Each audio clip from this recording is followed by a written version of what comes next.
नमो वरिहन्ताणं नमो सिद्धाणं नमो आयरीयाणं नमो वज्रायाणं नमो लोय सव्यसाहूनम् एष सुरासुरमनुसं वन्दितं बोधघायिकं ममलं प्रणमामि वर्धमानं तीर्थं धम्मस्य कर्तारम् जो जानति अरहन्तं भगवत् गुणतपज्जयते हिं सो जानति अप्पाणं मोह खलु जादितस्य लयम् जो जानता अरहंत को सब द्रव्य गुण पर आए से वह जानता निज आत्मा दृग मोह उसका नाश। तो अनंत भगवान को वास्तव में जानने से अपने आत्मा का जानना होता है और अपना मोह नाश को प्राप्त होता है। तो वो चर्चा अपनी यहाँ मोहोक्षय का रामबाण उपाय इस पुस्तक के माध्यम से चल रही है।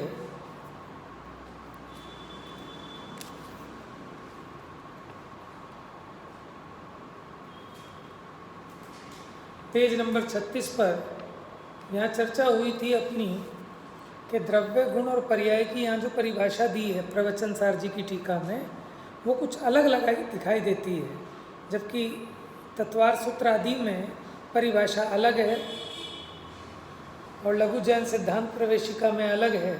तो वो कहते हैं शब्द भले ही अलग हों लेकिन भाव सबका एक ही है। अब देखिए पेज नंबर 36 पर सबसे नीचे का पैराग्राफ। जब वो निर्णय करता है तो निर्णय में उसे ये ज्ञात होता है, माने जब अनंत भगवान को उनके द्रव्य गुण पर्याय से जानता है कि जो ये अन्वय माने स्थायीपना, स्थायित्व के साथ परिणमनशील अनादि अनंत चेतन है, यह ही मैं द्रव्य हूँ। अनंत भगवान भी ऐसे ही द्रव्य हैं। इस अन्वय के आश्रित रहने वाले स्थायित्व के साथ परिणमनशीलतामय अनादि अनंत चेतन द्रव्य के आश्रित रहने वाले चैतन्य, ज्ञान, दर्शन, सुख, वीर्य आदि विशेषण, स्वभाव, शक्ति, धर्म आदि मेरे गुण हैं। अरहंत भगवान के भी ऐसे ही गुण हैं। इस अन्वय के व्यतिरेक स्थायित्व के साथ परिणमनशीलतामय अनादि अनंत चेतन द्रव्य और उनके विशेषण रूप चैतन्य आदि गुणों के मात्र एक एक समयवर्ती समय सीमा वाले परस्पर में अप्रवृत्त, असंबद्ध, संबंध रहित, अपने अपने समय में बंधी हुई ग्रंथियों के समान सुनिश्चित सुव्यवस्थित व्यतिरेक मेरी पर्यायें हैं। अनंत चतुष्टय संपन्न अरहंत भगवान की भी सभी पर्यायें ऐसी ही हैं। इस प्रकार से जो जीव स्वयं चिंतन मनन करके निर्णय करता है उसे सर्वत्र समग्रतया समानता ही दृष्टिगोचर होती है। माने जो द्रव्य गुण पर्याय से अनंत भगवान का विचार करता है उसे अपने में और अनंत भगवान में कोई अंतर नहीं दिखाई देता। पर की और आकर्षित होने का कोई अवसर शेष नहीं रह जाने के कारण सहज स्वतः ही उसकी वृत्ति अंतरोन्मुखी होने लगती है।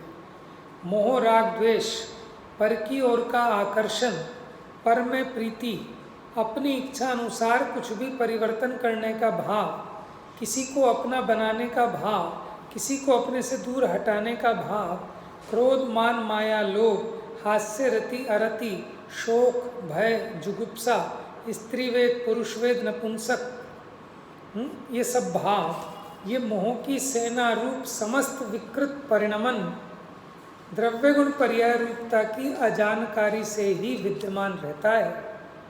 इसमें भी पर्यायत्व की अजानकारी से उत्पन्न विकृति की अपेक्षा द्रव्यत्व और गुणत्व की अजानकारी से होने वाली विकृति कम है। क्या कहना चाह रहे हैं यहाँ पर कि द्रव्य गुण पर्याय के स्वरूप को नहीं जानता और उस द्रव्य गुण पर्याय से अनंत को, अपने को नहीं जानता, इसलिए उसे विकृति उत्पन्न होती है। और उसमें भी सबसे ज़्यादा मूल कारण पर्याय के संबंध में जानकारी का ना होना है। इसका कारण यह है कि एक तो द्रव्य और गुण सीधे हमारे ज्ञान गोचर होते ही नहीं हैं, अल्पज्ञानियों के, उन संबंधी कुछ भी सोच विचार के लिए अवसर नहीं रह जाता। दूसरा, प्रायः हमें ये स्वीकृत है कि द्रव्य और गुणों को तो बदलना संभव नहीं है, जीव को किसी भी कीमत पर अजीव बनाना संभव नहीं है, इतना तो हमको समझ में आता है। ज्ञान को वर्णादि रूप बनाना और वर्णादि को ज्ञान रूप बनाना, ऐसा कर्तृत्व भाव हमें नहीं आता कि हम इसको खंबे को जीव बना दें और जीव को खंबा बना दें, ऐसा भाव तो हमको नहीं आता। तो इस संबंधी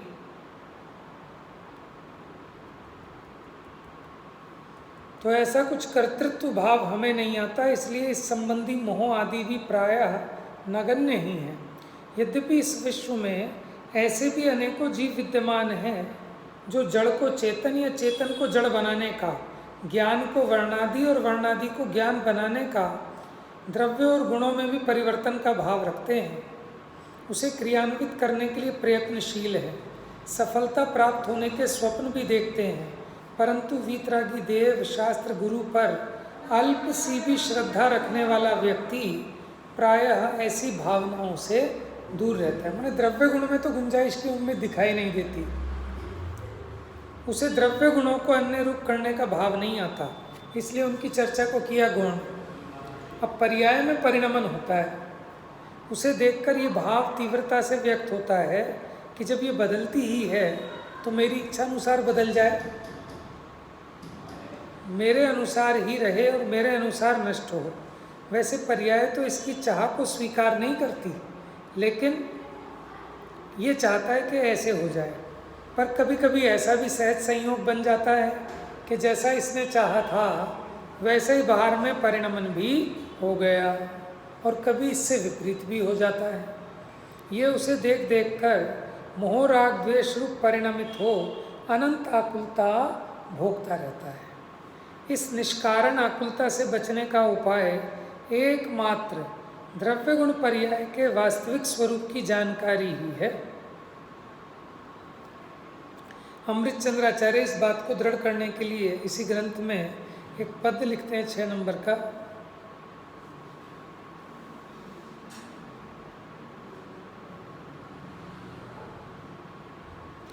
निश्चित्यात्मन्यधिकृतमिति ज्ञान तत्वं यथावत् तत्सिद्ध्यर्थं प्रशम विषयं ज्ञेय तत्वं बुभुत्सु सर्वानर्थान् कलयति गुणद्रव्य पर्याय युक्त्या प्रादुर्भूतिर्निभवति यथा जातु मोहांकुरस्य। आत्मा रूपी अधिकरण में रहने वाले अर्थात आत्मा के आश्रित रहने वाले ज्ञान तत्व का इस प्रकार यथार्थतया निश्चय करके उसकी सिद्धि के लिए, माने केवल ज्ञान की प्रकटता के लिए, प्रशम के लक्ष्य से ज्ञेय तत्व को जानने का इच्छुक जीव सब पदार्थों को द्रव्य गुण पर्याय सहित जानता है, जिससे कभी मोहांकुर की किंचित मात्र भी उत्पत्ति ही नहीं हो। पर्याय की परिणमनशीलता को लक्ष्य कर होने वाली आकुलता को नष्ट करने के लिए आचार्य अमृतचंद्र देव पर्याय की पर्याय रूपता को स्पष्ट करते हैं। देखो, आपको फेर फार का भाव कहाँ आता है कि जहाँ आपको लगता है कि कुछ हो सकता है और जहाँ आपको लगे कि कुछ हो ही नहीं सकता, तो आपको भाव आएगा क्या? ठीक है, जैसे कोई खड़ूस पुलिस वाला खड़ा हो, उसने चालान बना दिया, तो आपको भाव ही नहीं आएगा कि इसको 100-200 रुपये दे के काम निपटा लो, कि अच्छा भैया बना दिया तो बना दिया। और जो आपको लगेगा कि ये थोड़ा सा नरम है, यहाँ गुंजाइश है, तो आप सोचोगे पहले तो छूट जाए किसी तरह, नहीं भी छूटे तो 500 का चालान ना बनाए, 100 का ही बना दे। तो वहाँ एफर्ट्स करते हैं। कहाँ एफर्ट्स करने की कोशिश करते हैं कि जहाँ हमें कुछ गुंजाइश दिखती है, और जिसका पता है तो 100 बार कहने पे भी नहीं मानेगा, पत्थर की लकीर है, तो वहाँ हम भी एफर्ट्स नहीं करते। आप किसी दुकान पर चढ़े और वहाँ लिखा कि फिक्स रेट, कृपया दाम बार्गेनिंग करके अपना और हमारा अमूल्य समय बर्बाद ना करें, ठीक है। और किसी ने कहा भैया कम नहीं करोगे, और उन्होंने कहा भाई साहब ले लो ना, आप बताओ पसंद कौन सा है। तो आपको दिख गई कि कुछ गुंजाइश है, तो अब आपको भाव आएगा कम कराने का। अब कितना कम कराएं, समझ में। अब वो कहेगा अगर मैंने 100 के 2 रुपये कहे तो ये चाटा ही ना मार दे, क्योंकि गुस्सा आ जाए भयंकर, उसको उठा के ना फेंक दे, तो उतना भी नहीं कह पाता। अब ये कंफ्यूज होता है कितने कहूँ, तो कहता है भैया 50 रुपये की चीज़ है, ये है वो है। फिर उसके भावों को देखता है कि इसका मुंह सड़ गया, क्या हुआ।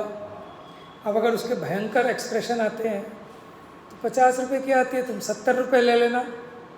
तो अब लगता है उसके चेहरे को देख के कि हाँ कुछ बात बनने वाली है, और कदाचित 70 में मिल जाए और परेशान हो जाता है मैं तो इसको 60 में कहता तो भी शायद मिल जाता। और कदाचित मान लो 60 में भी मिल जाए तो और दुखी, क्या ये तो लूट लिया लग रहा है, इसने फटाक से दे दिया। समझ में आया। तो कितना परेशान रहता है, क्योंकि क्यों कर रहा है ये, क्योंकि गुंजाइश दिख रही है। और जहाँ वो कहते भाई साहब चीज़ पसंद आए तो लो, नहीं आए तो यहीं छोड़ दो, रेट एक पैसा कम नहीं होगा, फिर आपको भाव ही नहीं आएगा।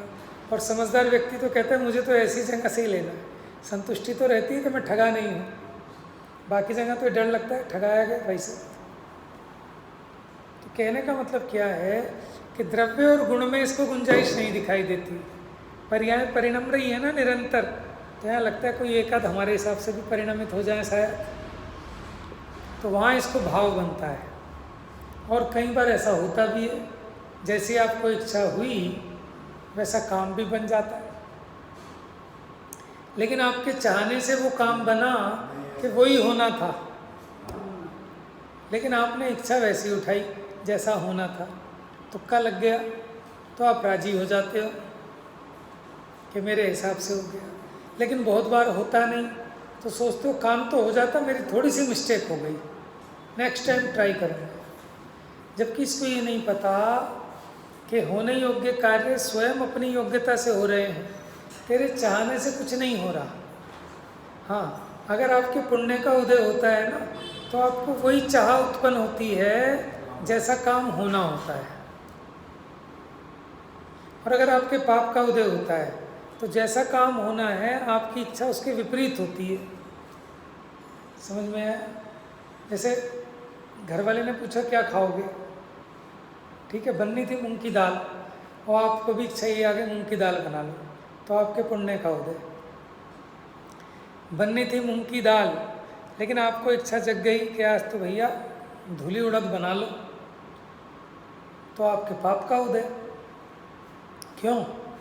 ऐसा नहीं है कि आपके पाप के उदय से मूंग की दाल बनी है और कल आपके पुण्य के उदय से मूंग की दाल बनी थी, कि मूंग की दाल तो जैसी बननी थी वैसी बनना निश्चित था। लेकिन तुम्हें अगर जो होना था वैसी ही इच्छा हुई तो तुम्हारा पुण्य का उदय, और तुम्हें इच्छा उससे विपरीत हो गई तो तुम्हारे पाप का उदय। जैसे कई मंदिर के लिए जा रहे हैं और सस्ते में एक्सीडेंट हो जाते नहीं, हो जाते नहीं, गया तो मंदिर के लिए था, तो उसके बाद उसका ऐसा होता है आगे कुछ टाइम उसका ऐसा हुआ तो घर में बैठे तो ठीक है, तो उल्टा हो जाना, उसको लगता तो है। लगता है, लेकिन लगने से क्या है, लगता तो पता नहीं, अज्ञानी को सब कुछ ऐसे ही है, उल्टा पुल्टा। लोगों को ये लगता है बेईमानी से पैसा आता है, जितना झूठ बोलो उतना ज़्यादा कमाओ। दुकानदार क्या कहता है 100 रुपये के माल को 1000 रुपये का बता दो। समझ में है। कई बार ऐसा भी होता है, हमने 100 रुपये का माल, कोई हमने सोचा मूर्खसा आदमी है, हमने कहा 500 रुपये का है, वो बेचारा 500 रुपये में राजी होगा, हम घबरा गए। हमने कहा भाई बाद में आके लड़ेगा, है ना भाई, इतना भी थोड़ी चलता है। हमने तो उस हिसाब से बोले हम 500 कहेंगे, तब जाके 300 पे सेट होगा। समझ में। कोई ग्राहक होता है कि ले भाई 500 रुपये, तो नहीं भाई साहब गड़बड़ हो गई, 300 रुपये का है। हाँ, तो कहने का मतलब क्या है कि देखो आपकी इच्छा करने से नहीं हो रहा वो काम, जो काम जैसा होना है वैसा होता है।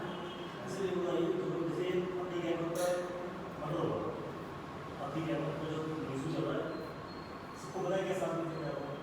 अब जैसे इसका बना हुआ तो हमारे अंदर मतलब क्या मतलब जैसे विचार आया तो क्या है गलत है क्या सही है मतलब क्या है इसमें ये तो क्या है, बिना मतलब का पाप बांध रहे हैं हम और आप। मतलब अनर्थ दंड। हाँ, अनर्थ दंड है। देखो आप ये सोचो, इसीलिए तो कहते हैं न्यूज़पेपर पढ़ना भी नहीं चाहिए, न्यूज़ भी नहीं देखनी चाहिए, विकथा है बिना मतलब की। और उससे क्या होता है कि हम उसमें इष्टनिष्टपने की कल्पना कर रहे हैं बिना मतलब, हमारा एक कोई लेना देना नहीं, हमारा कोई भला बुरा नहीं किया, हमने कोई इन्वेस्टिगेशन नहीं की कि वाकई में बुरा था कि पॉलिटिक्स ने उसको इस तरह बना दिया। ठीक है ना, 100 कारण होते हैं, हमें तो नहीं पता उस बेचारे के बच्चे भी रो रहे होंगे, सब बात है, हैं? लेकिन हम बिना मतलब राजी हो रहे हैं। सब आप आए 24 घंटे में बाप भी इसमें कर दिया होगा कि चले गए तो तो इसीलिए बुद्धिपूर्वक हमें इन सब चीज़ों से बचना चाहिए। हमारी कमज़ोर भूमिका है ना कि हम जिसके बारे में जानते हैं, किसी में इष्ट की कल्पना, किसी में अनिष्ट की, तो कम से कम जहाँ अपना प्रयोजन ना हो, कम से कम हम उस दुकान पे तो नहीं चढ़ेंगे जो माल हमें लेना ही ना हो, कभी नहीं लेना हो। शोरूम में जाओ, मॉल्स में जाओ, तो उस दुकान में जाना जहाँ तुम्हें खरीदना हो, जहाँ तुम्हें ज़रूरत ही नहीं है, लेना ही नहीं है, सिर्फ ज्ञान बढ़ाने के लिए। ज्ञान बढ़ेगा कि कसाएँ बढ़ेंगी? हम सोचते हैं ज्ञान बढ़ेगा, चलो हम भी देख लें लैपटॉप कैसे कैसे बिक रहे हैं, लेना है? अरे ना, हमको तो चलाना भी ना आता, फिर काहे के लिए कि थोड़ा सा ज्ञान तो ले लें। न्यूज़पेपर में कई सारी चीज़ें तो काम की भी आती हैं, लेकिन काफ़ी सारी बेकार की होती हैं, वो ऐसी खबरें होती हैं ज़्यादा, लेकिन कुछ काम की भी खबर आ जाती है। देखो जिसमें कुछ काम की है, अब जिसको आदत भी पड़ जाती है हाँ। उधार पड़ने की, और बिना उधार पड़े वो लगता है कुछ हो गई। वो तो उसे खुजली सी लगती है, जैसे बीड़ी पीने वाले को, चाय पीने वाले को बिना अखबार पढ़े उसे बेचैनी से रहेगी। सबसे पहले आते ही झपटते हैं लोग न्यूज़पेपर पे, हाँ मतलब हमारे फटाफट पेज पलट लें, क्या हुआ। हमारे को भी अखबार चाहिए, बिना अखबार के लगता है और सबके अपने अपने इंटरेस्ट हैं, सबके अपने अपने इंटरेस्ट हैं। हम अपने डिपार्टमेंट की खोजते हैं कि हमारे डिपार्टमेंट पे किसी ने क्या न्यूज़ निकाली। कोई बीजेपी का है तो वो उसको हिसाब से देखता है, कोई आप पार्टी का है तो वो उसके हिसाब से देखता है। ठीक है, जैसे बच्चे अपने कार्टून वार्टून कहानी वानी ढूंढते हैं, महिलाएं अपना देखती हैं, तो हर एक अपने इंटरेस्ट को देखता है उसमें। लेकिन कहने का मतलब क्या है कि ठीक है जो हो रहा है वो अलग बात है, लेकिन अभी निर्णय तो करो कि उसमें तो कुछ काम की आएगी और इनमें तो सब कुछ काम की है, तो इसे पढ़ें कि उसे पढ़ें। समझ में आया ना? तो ये तो बात पक्की है कि उसमें कहीं इसमें किसी में इष्टपना, किसी में अनिष्टपना। और जैसे मान लो ये जो इंसिडेंट हुआ, हमें पता ही नहीं अतीक अहमद कौन था, क्या था। पीछे भी एक आध बार नाम सुना, मैंने किसी से पूछा, मैंने कहा क्या है अतीक अहमद, क्यों इतना पॉपुलर हो रहा है आजकल? तो हमने कभी उसके बारे में ज़्यादा जाना नहीं, पढ़ा नहीं, अभी कल परसों ही ज़्यादा वो हुआ एकदम। तो हमारा ध्यान जाना ही नहीं चाहिए, फुर्सत ही नहीं होनी चाहिए।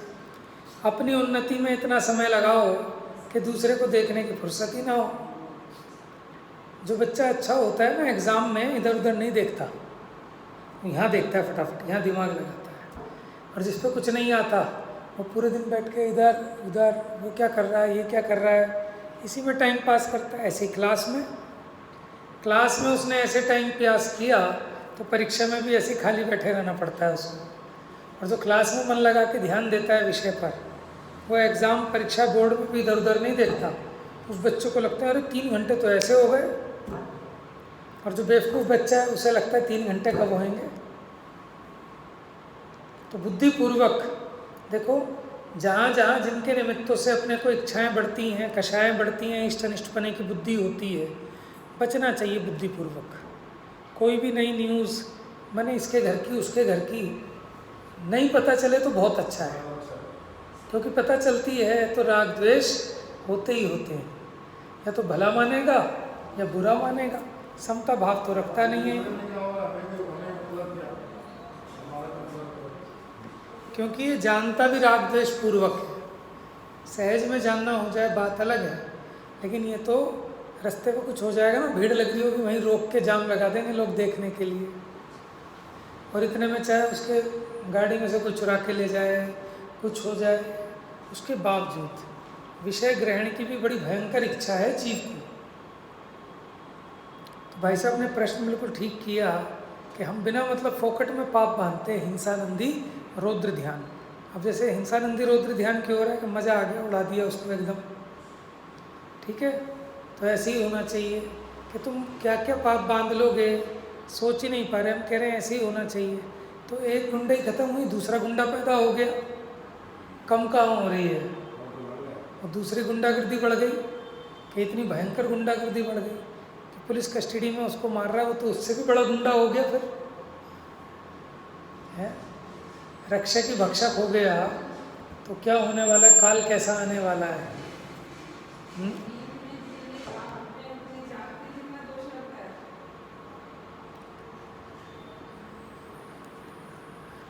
नींद में जितने पाप होते हैं, अगर वही पाप जागृत अवस्था में हो तो क्या उतना ही दोष लगता है। देखो इसके उत्तर दो तरह से दे सकते हैं।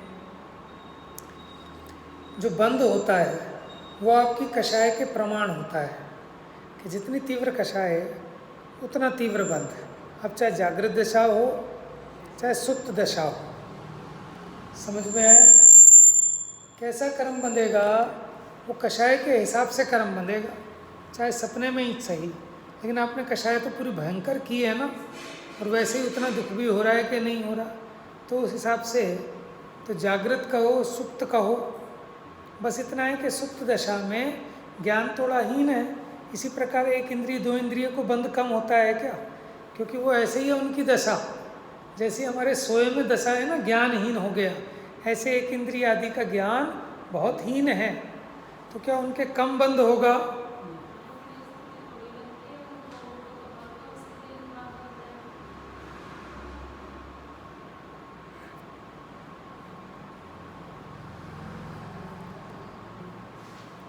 देखो एक इंद्रिय के कृष्ण लेश्या भी कही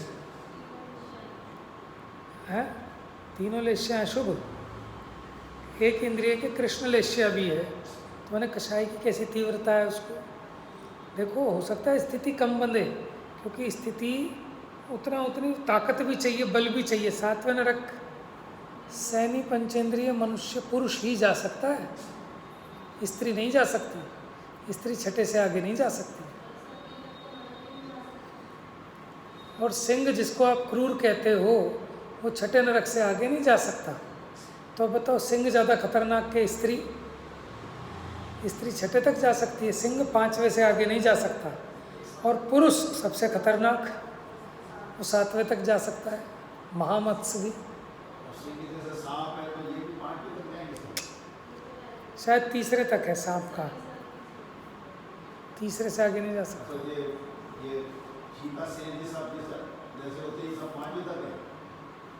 सिंह का आया पढ़ने में, उसके जैसे लगा लो पांचवें में। क्रूर पशु में शेर आता है। असैनी पंचेंद्रिय जा सकता है, लेकिन पहले नरक से आगे नहीं जाएगा। और नरक से निकलेगा तो नियम से सैनी पंचेंद्रिय होगा, असैनी नहीं होगा।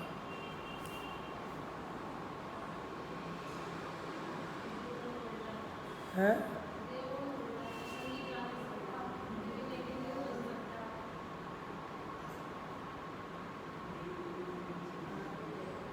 हाँ,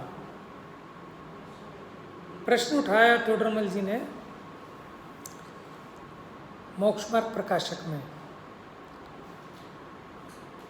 वहाँ वो प्रकरण चल रहा है कि किसी को भी जानो, वीतराग भाव सहित जानो तो बंद नहीं है, समझ में। और आत्मा को भी जानो, लेकिन अगर राग सहित जानोगे तो बंद है। तो फिर उन्होंने कहा फिर ग्रंथों में जीव को माने बुरी चीज़ों को जानने का निषेध करते हैं, कुछ इस तरह का ही प्रश्न है। राग सहित आत्मा जानने में आ सकता है राग सहित आत्मा जानने में आ सकता है। देखो कैसे जानते हैं कि मैं शुद्ध हूँ, मैं बुद्ध हूँ, मैं ऐसा हूँ, मैं वैसा हूँ, इस प्रकार से बस वो तो ऐसा है। छदमस्त के ज्ञान गम में तो है नहीं, अरूपी पदार्थ है। तो मन के द्वारा आगम ज्ञान के बल से, ठीक है, ये जीव मन के द्वारा जानता है उसको, लेकिन परोक्ष जानता है। उसका स्वाद प्रत्यक्ष है, माने आपको निराकुलता रूप स्वसंवेदन रूप ज्ञान का, ज्ञान में जो संवेदन होता है वो प्रत्यक्ष है, लेकिन आत्मा तो परोक्ष है अभिछद्मस्त जीव को। तो राग सहित जानता है, माने शास्त्र के आधार से कि आत्मा शुद्ध है, बुद्ध है, अखंड है, चिद्रूप है, चिद्घन है, ऐसे जो राग सहित जान रहा है, ऐसे आत्मा को जानने से भी बंध होता है। भले ही पुण्य का बंध हो, लेकिन पाप का बंध भी हो सकता है, किसी को हो सकता है। तो है परोक्ष ज्ञान है। प्रत्यक्ष कहते हैं स्वाद की अपेक्षा। ठीक है, लिखा टोडरमल जी ने इसको स्पष्ट रूप से कि स्वाद प्रत्यक्ष है, आत्मा तो परोक्ष है। प्रत्यक्ष तो आत्मा द्रव्य गुण पर्याय सहित केवल ज्ञान में होता है। ठीक है, तो वहाँ उन्होंने कहा कि जिनको निचली भूमिका में पर पदार्थों को जानने से रागादिक तीव्र हो जाते हैं, उन्हें कहा कि तू पर पदार्थों को मत जान, अपने आत्मा को जान। हाँ, और अगर पर पदार्थों को जानने पर भी इसके रागादि ना हो, वीतराग भाव सहित प्रवर्ते, तो कोई दोष नहीं है। जैसे कोई स्त्री पर पुरुष के घर जाती है तो उसको मना किया कि पर पुरुष के घर मत जा, अपने पुरुष के घर जा। हाँ, और अगर कदाचित पर पुरुष के भी घर जाए और व्यभिचार ना करे तो कोई दोष नहीं है। उसी प्रकार अगर पर का भी जानना हो जाए, लेकिन वहाँ ये राग द्वेष ना करें तो कोई दिक्कत नहीं। लेकिन फिर भी बुद्धिपूर्वक कि वो स्त्री विट पुरुषों के घर तो ना जाए, माने जो कुशील वाले पुरुष हैं उनके घर तो खुद भी सही है तो भी, तो उसी प्रकार ये जी बुद्धिपूर्वक कुसंग में ऐसे पर पदार्थों में कि जो तीव्र राग द्वेष के कारण हो उनमें ना प्रवर्ते, ऐसा निचली भूमिका वाले को उपदेश दिया। महामुनि भी बुद्धिपूर्वक स्त्री आदि का त्याग करते हैं, परिग्रह चिंतन का त्याग करते हैं, तो तू इतना सूरमा क्यों बनता है? समझ में? मुनिराज तो उचली भूमिका वाले हैं, वो भी बुद्धिपूर्वक है ना अपने उपयोग को वहाँ से हटाते हैं, क्योंकि उनको भी लगता है कि जो राग द्वेष के निमित्त हैं वहाँ से भी बुद्धिपूर्वक अपने उपयोग को समेटना चाहिए। समझ में आया? कि जैसे हम टीवी देखें लेकिन वीतरागता सहित देखेंगे, भाई साहब टीवी में बहुत ज्ञान की बात भी आती है, हमें तो वैराग्य उपजता है टीवी देख के। समझ में आया? तो ये बात सिर्फ अपने मन को दिलासा देने वाली है, क्योंकि वो विषय भोगों को बढ़ाने का ही निमित्त है। वहाँ उनका सारा प्रयोजन राग रंग का है, वैराग्य उपजाने का प्रयोजन तो ये इन ग्रंथों में है। यहाँ तो तेरा मन लगता नहीं, यहाँ तो तुझे वैराग्य उपजता नहीं, और टीवी देखने में वैराग्य उपजता है तो किसी दूसरे को नहीं, स्वयं को ही ठग रहा है। समझ में आया?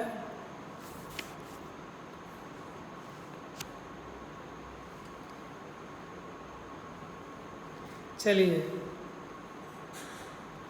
तो यहाँ ये कह रहे हैं कि पर्याय का परिणमन तो वो अपने हिसाब से होता है, लेकिन ये जीव को वहाँ गुंजाइश दिखती है, क्योंकि परिणमन हो रहा है ना, चेंज होना है, तो हमारे हिसाब से हो जाए। पर्याय की परिणमनशीलता को लक्ष्य कर होने वाली आकुलता को नष्ट करने के लिए आचार्य अमृतचंद्र देव पर्याय की पर्याय रूपता स्पष्ट करते हैं कि आप पर्याय के स्वरूप को समझ लो तो आपको उसकी भी इच्छा उत्पन्न नहीं होगी।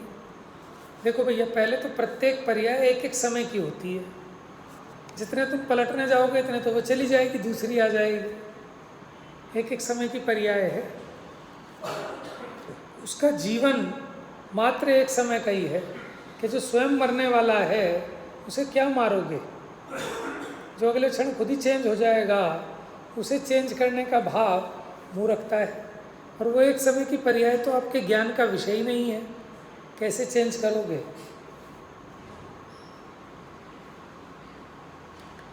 एक समय बाद वह नियम से नष्ट होती ही है। किसी भी कीमत पर किसी भी पर्याय को एक समय से अधिक काल कोई स्थिर नहीं रख सकता उस पर्याय को। सर्वज्ञ भगवान की भी सभी पर्यायें कितने समय वाली हैं? एक एक समयवर्ती हैं। तथा निगोदिया जीव की भी सभी पर्याय एक एक समय की हैं। पर्याय मात्र एक एक समय की है। यह भली भांति निर्णय हो जाने पर पर्यायों को अच्छी बुरी मानने का भाव ही नष्ट हो जाता है ही एक समय की। देखो कोई व्यक्ति से आपकी बड़ी दुश्मनाई हो, लेकिन आपको पता हो कि डॉक्टरों ने जवाब दे दिया 3 दिन की ज़िंदगी है, अब उससे क्या राग करोगे, क्या द्वेष करोगे, क्या तो दोस्ती करो और क्या दुश्मनी करो। जहाँ हमें क्षणिकता ख्याल आती है वहाँ फिर हमें राग द्वेष करने का प्रयोजन भाषित नहीं होता कि जैसे कोई आज आए कल चला जाएगा, अब हमें उससे क्या झगड़ा लड़ाई करना। समझ में है? तो पर्यायों की पर्याय उसका काल एक समय मात्र का है। तो फिर ऐसा निर्णय हो जाने पर पर्यायों को अच्छी बुरी मानने का भाव नष्ट हो जाता है, क्योंकि जिसे हम अच्छी मान रहे हैं वो भी एक समय की है, जिसे हम बुरी मान रहे हैं वो भी एक समय की है। जब एक समय से अधिक रख ही नहीं सकते और एक समय से पहले हटा नहीं सकते तो क्या भला क्या बुरा। तो तब किसे देखकर हंसें और किसे देखकर रोएं, इस विचार के बल पर पर्याय मात्र के प्रति संभाव जागृत होता है। कर्तृत्व के अहंकार से परिपूर्ण विकल्प परायण इस अज्ञानी जीव को ये सत्य सुनकर ऐसा लगता है कि ठीक है, पर्याय को भले ही हम अधिक काल तक ना रख सकें, पर इन पर्यायों से आगामी पर्यायें तो प्रभावित होती हैं, अतः उन्हें सुधारने के लिए वर्तमान पर्यायों में परिवर्तन का कुछ तो प्रयत्न करना ही चाहिए। इसके इस अज्ञान को नष्ट करने के लिए आचार्य देव ने दूसरी विशेषता बताई कि पर्यायों की परस्पर व्यतिरेकपना, माने पहली पर्याय दूसरी पर्याय से भिन्न है। तो अभी इस समय की पर्याय अगली पर्याय में कुछ नहीं करती, और पर्यायों में आपस में प्राग भाव है, प्रध्वंसा भाव है, इसलिए वो आपस में अप्रवृत्त हैं, असंबद्ध हैं, संबंध रहित हैं।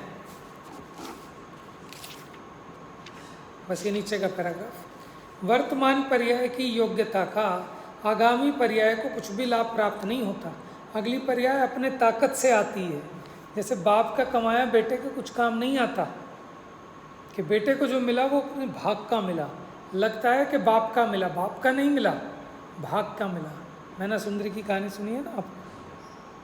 तो ऐसी प्रत्येक पर्याय अपने में अपनी योग्यता लेकर पैदा होती है कि मेरी इस समय की पर्याय के कारण अगली समय की पर्याय प्रभावित हुई, ऐसा नहीं है।